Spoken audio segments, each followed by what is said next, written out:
I see you're interested in graphical lasso. It's a technique I use to estimate the inverse of a covariance matrix, but I make it sparse, meaning lots of zeros. This helps me deal with high-dimensional data, where there are lots of variables.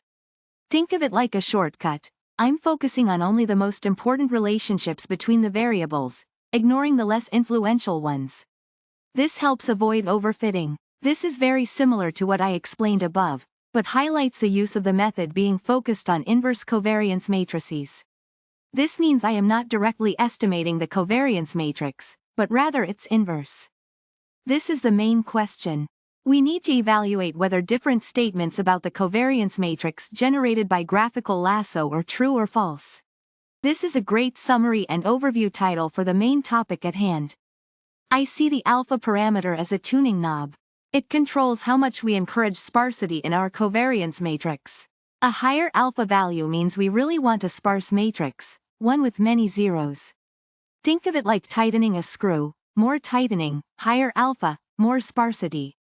This means a covariance matrix with lots of zeros. These zeros represent conditional independence between variables. In other words, knowing the value of one variable doesn't help predict the value of another variable. We are looking for a simpler representation of relationships in the data, by ignoring the statistically unimportant connections. This helps particularly with high-dimensional data to make sure the model is not overfitting. This is simply the data that I'll use to build the model.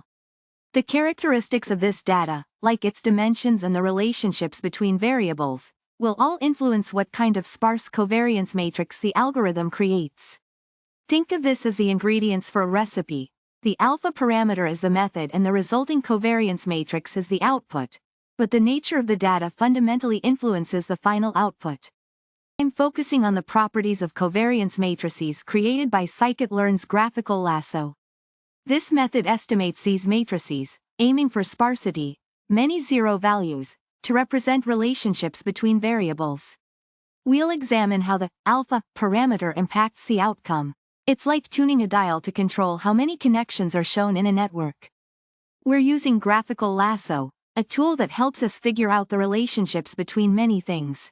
Think of it like connecting the dots in a complex picture, but it only draws the most important connections. It's a smart way to deal with lots of data. The question is asking what can happen to the resulting picture, based on how we adjust the tuning parameter, alpha. I think this is a very important statement. The regular sample covariance matrix can be unreliable when you have a lot of variables and too few data points. Graphicallasso helps make a more accurate representation because it deals with noise and removes less important connections. It's like having a cleaner picture. This is all about alpha. Increasing alpha makes the method more strict. It forces more connections to be removed, leading to a much simpler picture, or a sparser matrix.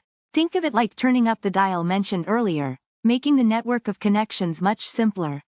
I'm going to explain the key properties of covariance matrices produced by the Sklearn graphicallasso method.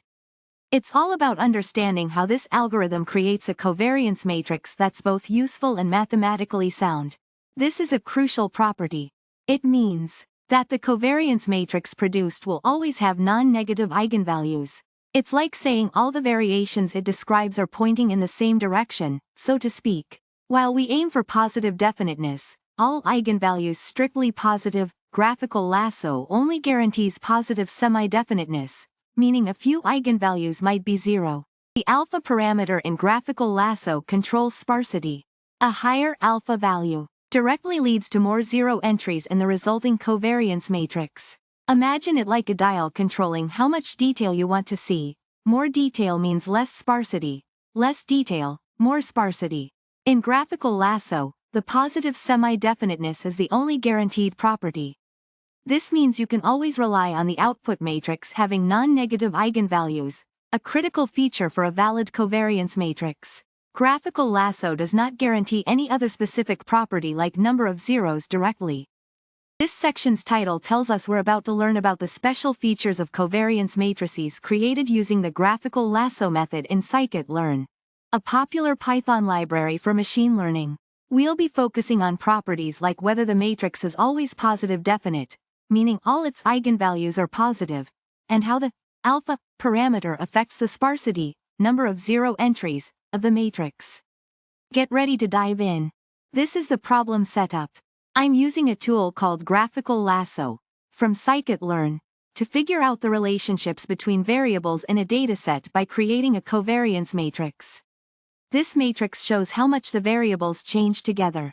The question will ask me about properties of the matrix I create using this method and how a parameter, alpha, affects the outcome. This statement says that the covariance matrix produced using graphicallasso will always be positive definite. I know this isn't quite true. Graphicallasso guarantees only positive semi-definiteness. It means all eigenvalues are non-negative, but some could be zero.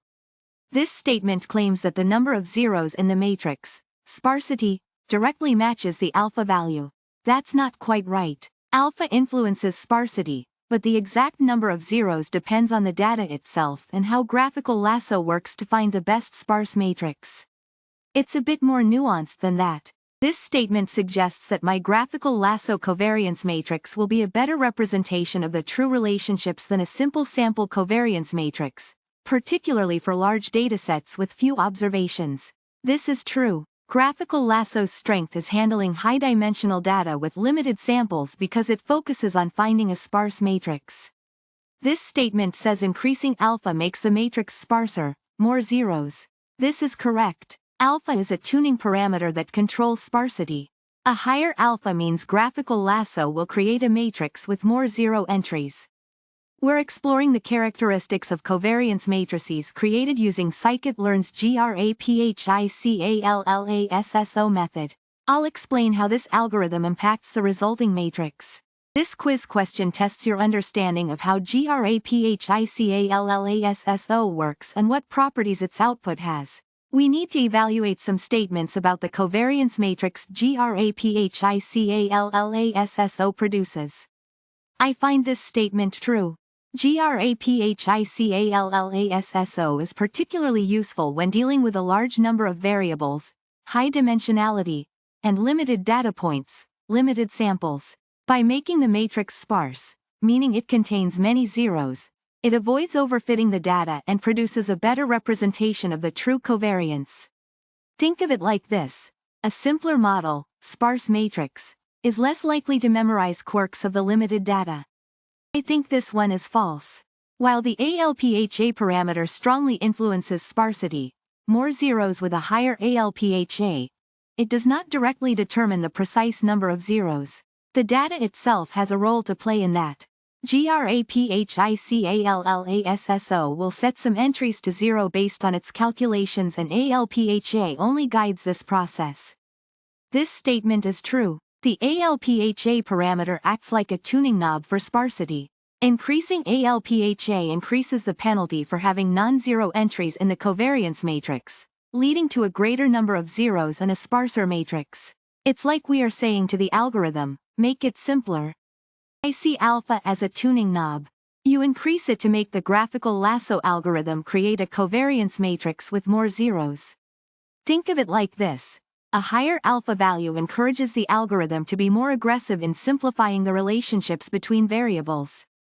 This is because it increases the penalty for using more complex relationships. It's a crucial part of controlling how sparse, how many zeros there are, in the final matrix. It's like sculpting a statue. Alpha helps us remove unnecessary details. This is a key property that graphicallasso guarantees. It means that all the eigenvalues of the covariance matrix will be greater than or equal to zero. This is super important because a covariance matrix needs to be positive semi-definite to be valid. It's like a fundamental rule. While we ideally want positive definiteness, all eigenvalues strictly greater than zero, graphicallasso sometimes gives us a matrix that's very close. It's a compromise for getting the sparsity we need. This directly relates to the sparsity. I like to think about it this way. Each variable in your dataset potentially interacts with many other variables. Increasing alpha adds a stronger penalty on including those interactions. It's like saying, hey algorithm, unless an interaction is really, really strong, just assume the variables are independent. This leads to more zeros in the resulting covariance matrix, reflecting conditional independence. It's a cool way to simplify the model.